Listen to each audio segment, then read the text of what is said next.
Peace and Black Power family. It's your Harlem educator, author, and activist, the Black Liberation Coach, Brother Agyei Tyehimba. I'm filming live on location at wonderful historical and political village of Harlem, New York. Peace and blessings to you, family. Hope everyone is well and in good spirits and positive vibrations. We don't want no negative energy. We don't want it. If you got that, keep it and go far away. Exit stage left. We are here in positive energy.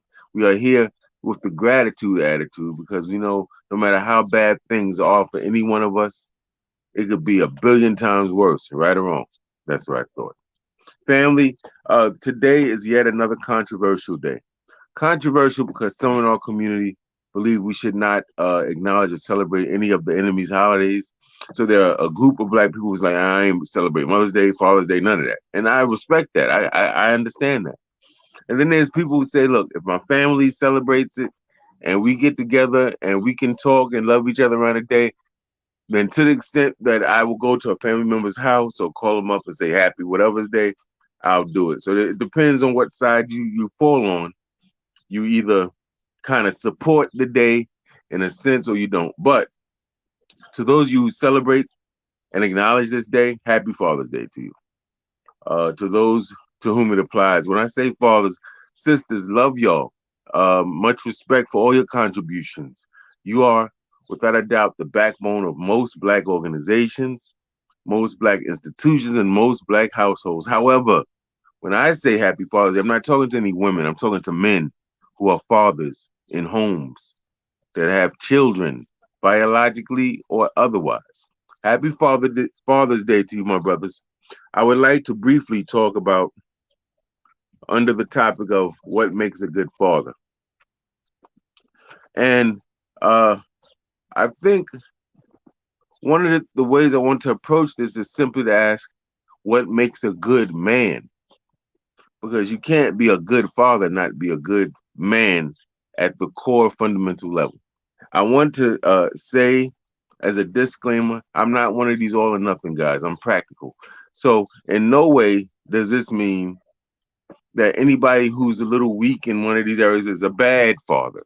What I'm giving you is the ideal, in my opinion. And it is just my opinion, right? Okay. Family, those who want to support, and many of you do, you can hit me up on Cash App, $ True Self 143, TRUSELF 143. All right. So we're talking about what makes a good father. And of course, I'm answering that by answering a different question. What makes a good man? I'm going to go through it quickly. For me, a good father has a vision for his family, not living life haphazardly, not living life accidentally, but living life with great intention and purpose, intentionality. So a father would have a vision for what his family is going to look like in the future. So, for instance, a father has daughters or sons or both. He says, I want my daughters or sons when they become adults or young adults or older adults to be financially literate. I'd like them to be uh, in college or have a trade. I'd like them to, you understand? I'd like them to be traveled, to be well traveled. They start with this vision and then their parenting does the things, creates the lessons and the structures and the disciplinary system that is designed to catapult their children to this vision. Does your vision always come out perfectly? Well, no, family. There's this thing called life, and there's challenges in life. There's medical issues, there's financial difficulties, there's relationship breakdowns, communication issues that complicate our visions. So no one says that your vision will be perfect. No one says it won't have challenges. Again, I'm giving you an ideal, right? Just an ideal. So a father to me has a vision for their family. They're not just living every day, getting up, going to work, coming home, and that's it. They have a vision. They something, an objective they're trying to accomplish, a goal they're trying to meet, a light at the end of the tunnel, and their parenting is designed to meet that goal and objective. As it relates to integrity, which a good father has, as a good man has, a father does his best to keep his word. And this can relate to whether the father's in the home or whether a father's estranged. A father has children. He tells the children, you've been doing well. I'm going to start giving an allowance. I'm going to give you this much starting on this date for doing these particular chores. And I'm going to give it to you this amount of times a week, and it's going to be this amount. The father should do his best to keep that. We don't want to be the type that are loose with their lips, that their words mean nothing because they make promises and never keep them. And just so you know, a promise is any agreement that you set forth. Some people think, well, no, I just said I would do this is a little thing, so it's not important. No, when you give a promise, when you give your word to your children, everything is important. So I don't care if you say, I'm going to give you ice cream later on when we come out of church or when we come out of the mosque or, when you finish school, I'm going to have an ice cream cone for you. The child is taking you at your word. The child's expecting my father's not going to tell me something they have no intention of coming through on, right? So the child, if you're estranged from your family, let's say that you and the mother of the children are separated and you live in different places and you have visitation and you come over to see them a certain day and the kids, they're getting dressed. Do understand? They're getting dressed up, they're getting ready, they're anticipating seeing you, and 8, 9, 10 times in a row, you don't show up is a different excuse. Oh, my foot hurts. I don't have any money, the car, but that's not good. So for me, a good father is a good man. And a good man does his best to keep his word. He understands that that's the foundation of integrity, keeping your word and not making promises that you can't keep. That's why a man will be slow to promise something because he wants to make sure that he can come through with that promise. It builds trust, right? You're not going to trust somebody who's constantly saying they're going to do something they never do it, correct? All right. What makes a good father? Same qualities that make a good man. To me, a good father and a good man demonstrate wisdom and leadership. I can't separate the two. I can't even consider a person a good man and they don't demonstrate some degree of high level wisdom and leadership. By wisdom, we mean the ability, intelligence for sure, but the ability to apply intelligence, the ability to make forecasts, to see things before they have, not wait till there's a crisis, but say, if we don't do A, B, and C, this is going to happen. But we can prevent this from happening by doing A, B, and C. So let's do A, B, and C. That's wisdom, right? Intelligence might simply be, oh man, we got a leak and then fixing the leak. But wisdom is preventing the leak altogether because you already seen it before it happens, right? Or you're closely observing patterns or trends in your home or in your community or in your nation. And you say, whoa, I'm seeing certain trends. I think we better start putting our energy here, black people. I think we better start stockpiling this over here, black people. I think we better raise our political education, our political literacy, black folk. I think we better start building these institutions because you're forecasting something to come. You're seeing it before it happens. Wisdom. And also leadership, the ability to take your wisdom and operationalize it. Now, again, none of this is perfect because you might be in a situation, you might have a family member who's very wise and has very great leadership skills, but you simply refuse to listen to it. You know, we were all teenagers. Remember how you were as a teenager? You had people around you to say, yo, if I was you, I wouldn't go there with that person. That person's always in trouble. And you know that person's selling coke, so you probably shouldn't be with them. And you know that person, the rumor is they're a killer, so you probably shouldn't hang with them. And you know that person, the rumor is they're a hoe, and you probably shouldn't hang with them, gonna dirty your reputation. We were teenagers, right? We rebelled. We thought we knew it all. We didn't want to hear it. So just because you may have access to wisdom and leadership doesn't mean we always what take advantage of it. Sometimes we reject it. And there's many reasons we might do that. We might think we know better. We might think the person's arrogant, whatever reasons. So just having access to wisdom and leadership doesn't always mean we take advantage. What I'm suggesting to you is not what other people do, but the father, the man, is supposed to demonstrate repeatedly, consistently. I wouldn't do that if I was you. This is what I would suggest. Take a position. Lay out for people how things can be done in a better way, more efficiently, more effectively, in a way where you have positive outcomes, helping your family to win. Okay, let us move on. I'm going back now to integrity. The question is what makes a good father, but guess what? I gave you a little curveball. I said, well, what makes a good father is what makes a good man. And I'm going to suggest, as it relates to integrity, a good dad and a good man isn't a whore. Hear me, family. We usually associate being a whore with being promiscuous or licentious or being overly sexualized. But guess what? Being a whore simply means that you overdo it with respect to you're addicted to something. You're easily maneuvered by a particular activity or you're controlled by your appetites. A man isn't controlled by money. If a man is against something, he's against it. And you're not gonna give him enough money to make him say, no, no, now I'm for it. No, then he ain't. Then we got to question his manhood. And I'm not talking sexuality, family. Manhood is what I'm talking about. Fatherhood, right? You're not going to give a man money and he's going to all of a sudden change his position. Sisters, I don't care how fine and curvy and cute you are. You ain't going to roll up on a man and because you smell so good and look so good, you're going to change his mind either. He's going to say, hey, sister, you sexy as all get out. No doubt. Maybe I'll call you later, but my position is this position still, no matter what you doing or talking about. And you can get mad and we can argue, but this is my position because I'm a man, right? A good father and a good man. I'm standing my ground on this.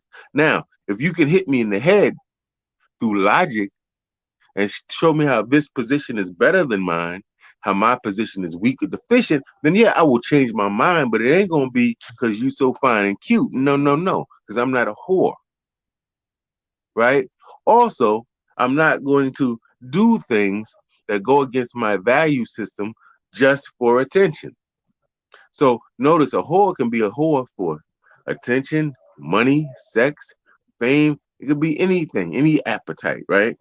Now I think I have somebody. Let me see. Do I have a comment? I don't think. Hold on, family. Okay, Sister Catherine says Happy Father's Day. Thank you for that, my sister. Definitely appreciate that. And yes, very good. And we're going to go back.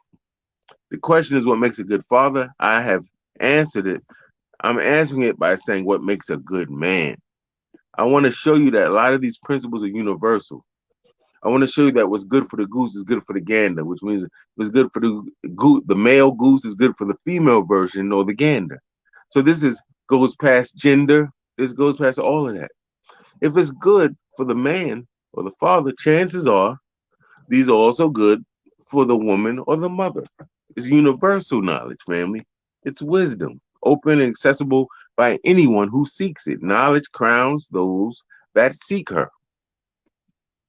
And by the way, as we go through this, think of how your home, community, organization would be different if we had men and women with these type of qualities, right, running our organizations, members of our organizations, and things of that nature. Wasn't a whore for money or attention. So no white man gonna come and throw them money and say, listen, we want you to convince black people to stop protesting this and just leave it alone. No, they're gonna say, no, you can give me $1 trillion. No, we're not doing that. We're not doing it. Or they're gonna take the $1 trillion and keep protesting. This is gonna be one or the other, but we're not changing up because some white man or whoever throw us money. We're not changing up because some pretty sister come up in our face, trying to seduce. We're not going to change up, family. We stand on principle, and that's why they're so. That's why men and good fathers are threatening to this society, particularly as black men. They can't be bought. They can't be seduced. You're not going to trick them. They standing on principle, and that's a beautiful thing. What else about a good dad or a good man in general? A good man, a good father makes his family better. Well, you're asking, well, how do you do that? Well, it's just like a good leader. A good leader makes their team better.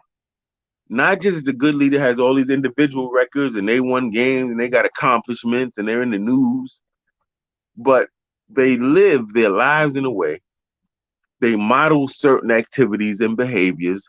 They teach certain principles that other people around them can observe consistently and say, wow, I notice this person is looking at their watch at different times in the day and say, oh, it's time to do this. And they go off and they're doing something. Then another time they say, oh, it's time, and they're doing something else. Or I notice they're doing their chores, or I notice that they do this, right? They make people better. And if people around them observe them long enough and take a page out of their book and start doing some of the things they see them do, they'll be better. Again, I'm talking about fathers and men and Father's Day, but my sister's watching. This applies to you as well. It's the same thing. Applies to you as well. If you do these same things, you'll be just as well off as the fathers I'm talking about. But we can't talk about you're a leader, you're a good dad if you're not making the people around you better. Now, let me explain. This sometimes is very subtle.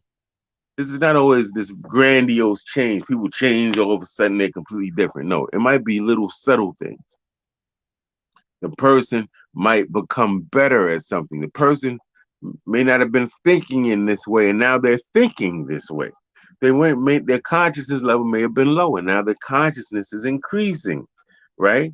This is what I'm talking about. It's subtle changes, not always these big grandiose changes. The person might be using their time better. The person might be using their resources better. The person might say, I'm going to school. The person might, start an organization, whatever. Partially because of your influence. Leaders, good dads, good men make the people around them better. And I should say this for leaders. Oftentimes, this is done without the people acknowledging that.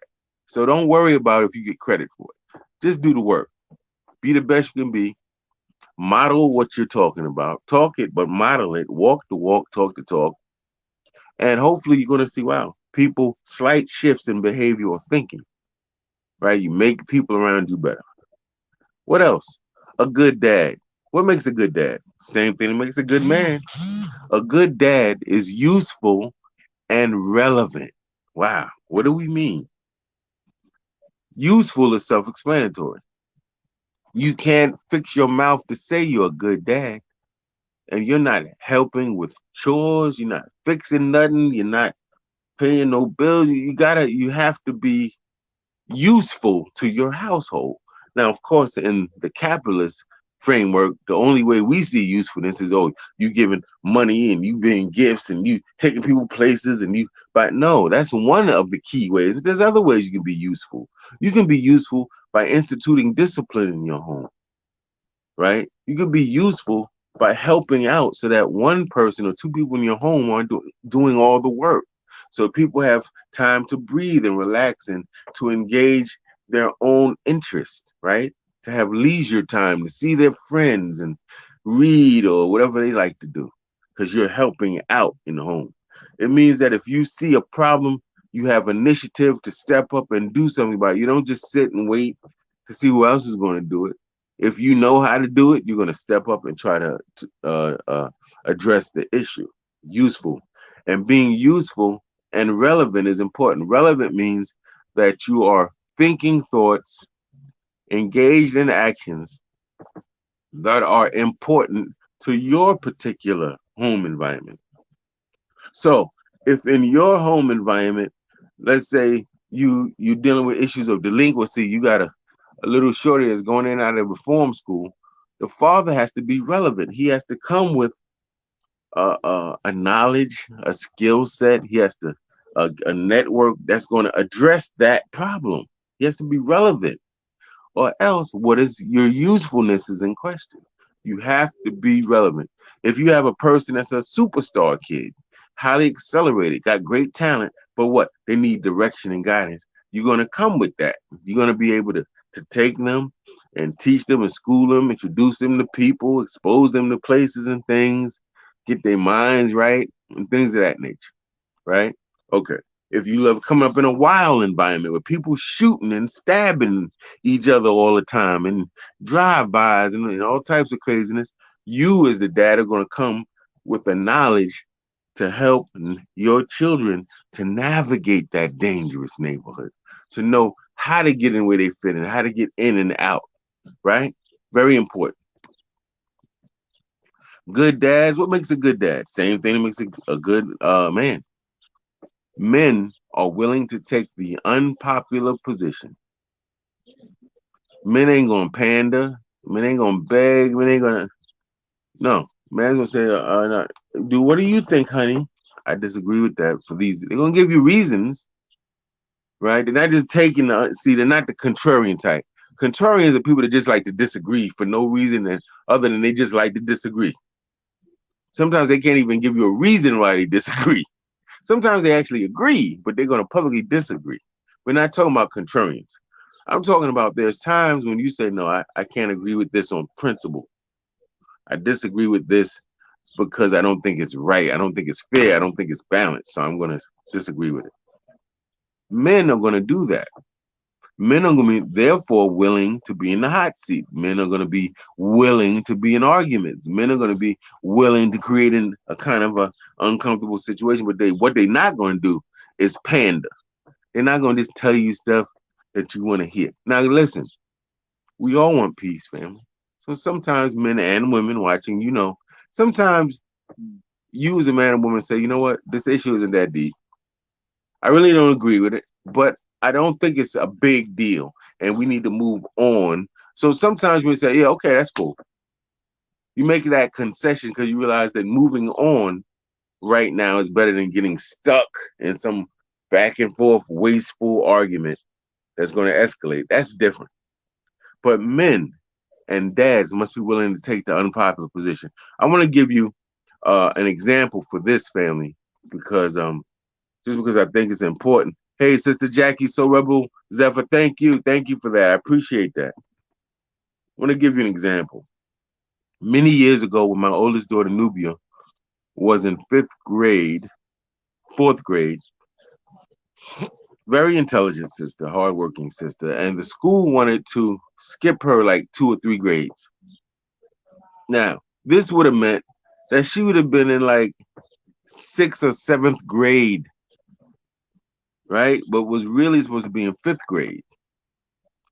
Now, this would have meant that she'd be in classes with students who were older and possibly involved with different things, such as smoking some little bit of marijuana, certain types of profanity and language, certain interest in sex, and all these different things. So, let's just say a mom was a little more amenable to that. Oh wow, she saw it as like an honor, and it is kind of an honor. It's flattering as a parent. The school say we want to skip your kid 3 grades. You're like, wow, my kid is the bomb. My kid is dope. But guess what, family? All the glitters ain't gold. And as an educator myself, I had to take a position. No, we're not going to do that. We don't want little Nubia in these classes with these older kids with these different conversations and these different social vices. We want her to be socialized correctly. So my suggestion to the school was give her advanced accelerated work, but keep her in a grade according to her age. This came up again when she was getting ready now to go to high school. And they were talking about putting in take the test for these boarding schools upstate, in New England area of the country, very prestigious. These places cost 40 and 50 and $60,000 a year just for high school, and the kid stays there all year, and they come home on breaks, almost like they're in college, but it's high school. All the teachers got doctorate degrees. It's crazy. They got a campus. Very rich people send their kids here, and everybody in the family, oh, that's great. And I was like, no, no, no, no. We're not sending my baby no upstate nowhere, because if she's there all that time, she's away from us, and that means that these people become her surrogate parents. That means she's going to adopt the ways and actions and the culture, right? The methodologies, the views, the values, and the habits of these people. No, sir, we're not doing that. She's going to forget where she came from. She's going to forget where she comes from, whose she is, who she's connected to. She's going to adopt their mannerisms and their condescending ways. No, I took an unpopular position. Now, let her go to a day school here, right here in New York. Let her get on the train, goddammit. On and off the train. Let her see the filth and the poverty and the disparities, the homeless. Let her live through that. Let her so she never forgets the struggle and her connection to it. Right? And also, there's cultural things here. She's an African dance and all these things. She wouldn't have that at no New England boarding school family. She would be surrounded by crackers, right? So that was another unpopular position I had to take as father and as a man. Another unpopular position. I didn't allow my daughters to get toys with white people's faces and images on it. I didn't allow people to speak to my kids. No, no, no. You had to speak to my kids like you talking to a friend with actual words and sentences, using the language appropriately. Why? Because kids soak that up and absorb what you spit at them. And you can inflect your voice, you can speak in a high pitched voice, but you speak to my kids in normal language, right? So that they develop a faculty and a mastery of language. So they are articulate and eloquent. Now, you have to imagine that my wife at the time, her family didn't take too kindly to that. They thought, man, this dude is crazy you with. He's got all these rules and we can't give them the toys we want. They got to be educational. Yeah. And all I could tell at that time was watch where they are. Watch where they go in life. Watch how they are in school. And you're gonna thank me for this. Right? Those were unpopular positions, but I believed in them. And it turned out in these cases I was correct. Articulate, high performance, accelerated because of the culture that was created. Okay, so fathers to me and men must be willing to take the unpopular positions when they believe that these positions are right and exact. I'm not saying to be a dictator family or autocrat. When you feel these things are right and exact, you got to take the position. Also, a father, a good man, has to be fair and balanced. Something we as parents forget. You know why? Because we as parents are in power and control. And like anyone in power and control, sometimes we can use it unfairly and in an imbalanced way. To me, I reflect on my father, George W. Stith, who is no longer physically with us. And I remember my mother tearing me up, family, tearing me up for something I did, or any things I might have done. And my father always coming and saying, baby girl, you made your point. That's enough. This is a little man we raising here. It's enough. He got it. Always he played that position. Always played that position. And he would try to cool her down and right cool. And then he would come to me and instead of beating me, he broke down the wisdom, the lesson. Now, brother, you know, the mother is fully right to be upset with you. You gave a word and you didn't do this and you're not doing your chores. And this is how this reads to us and it's disrespectful. But he broke it down. So I had that balance between my mother who put the belt game in, this banking game in, and my dad who put the teach the lesson game in. But that taught me that we have to be fair and balanced with power, right?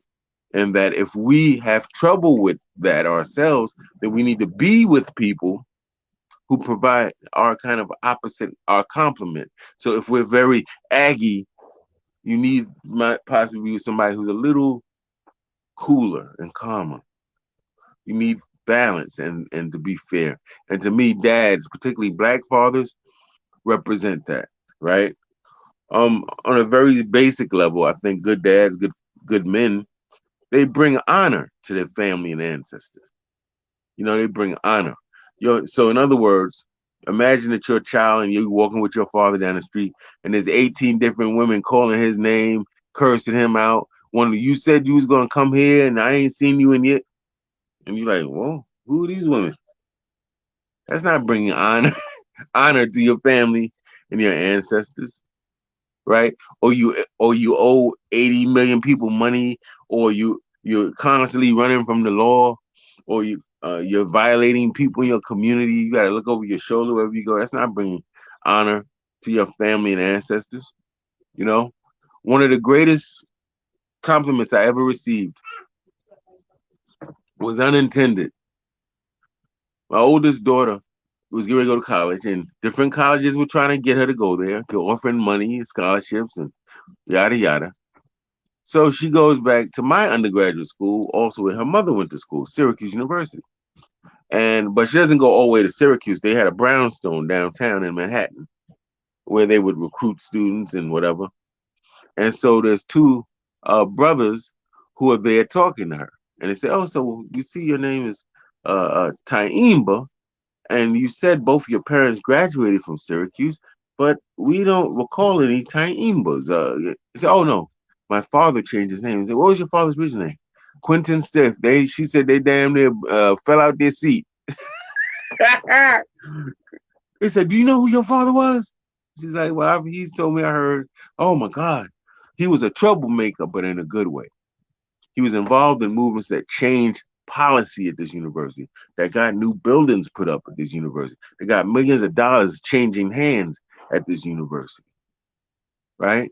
That's something that brought honor to her." I said, she said she felt special. I said, wow. She said the reverence they had for you, Dad, was incredible. When I told them your name, your slave name, they freaked out. Like, what? You're his daughter? Get out of here.